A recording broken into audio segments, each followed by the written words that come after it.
vlog number 19, the third mind matrix. Yeah, let's do this.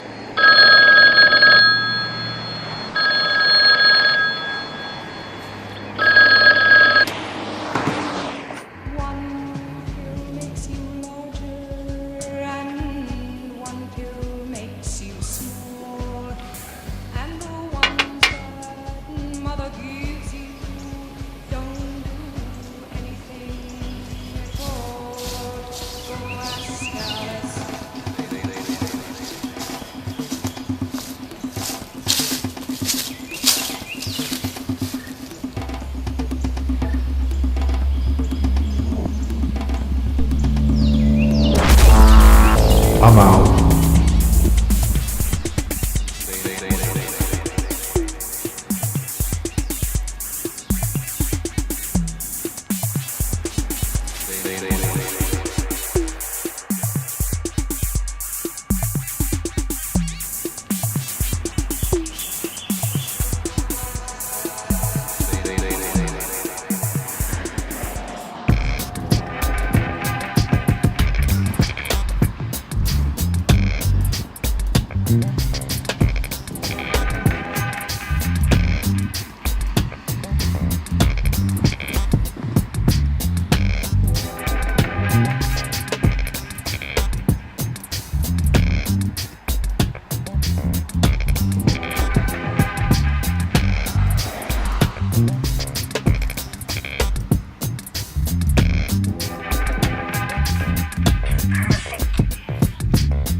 What's that? The range doesn't sell really well. It's electric, you said? Yeah. So I've been making a series of videos on the Mind channel called What is the Third Mind Matrix? So I want to play a clip right here.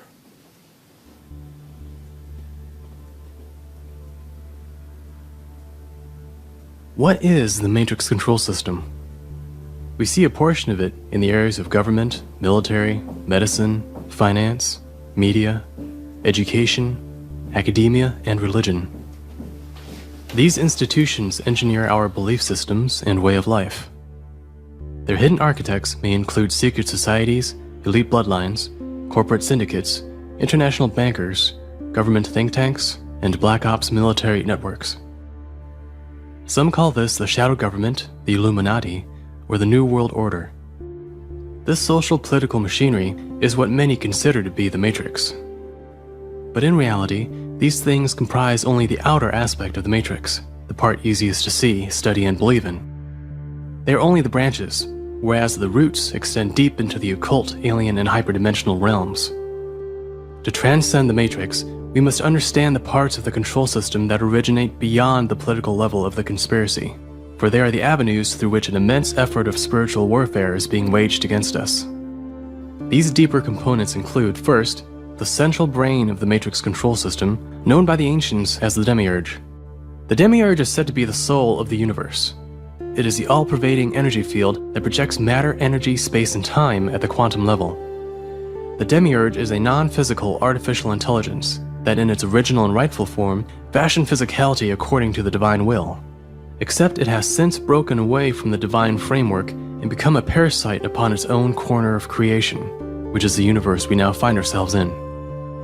The Demiurge has shaped this universe into a cold, deterministic machine, a construct that perpetuates the illusion of linear time, that grinds onward without regard for the consciousness of its inhabitants, and that forces its subjects to live by the law of the jungle.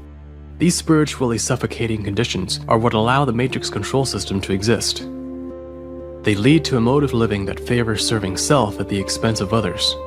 What was supposed to have been a nurturing womb, a growth matrix for the evolution of consciousness through physical experience, has instead taken on overtones of a spiritual prison. The second component of the Matrix includes all the non-physical beings that have taken after the Demiurge. In a realm of limited resources, there will be those who have developed competition, predation, and survival to a high art. Such beings are spiritually dead and cut off from the divine. They look to the living, such as ourselves, for their source of energy and entertainment. The more powerful ones, whom the Gnostics termed archons, may be viewed as the henchmen of the corrupt Demiurge. Here on Earth, they preside over a network of negative entities that farm us for our soul energy. This network includes demons, parasitic thought forms generated by human suffering and perversion, as well as ghosts working in the service of demons.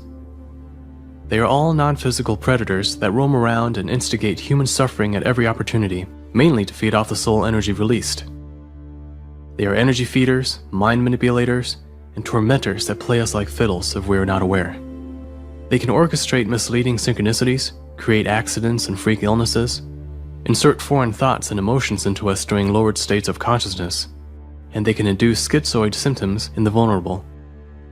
The third component consists of alien collectives that have manipulated mankind in every way conceivable since the dawn of our species.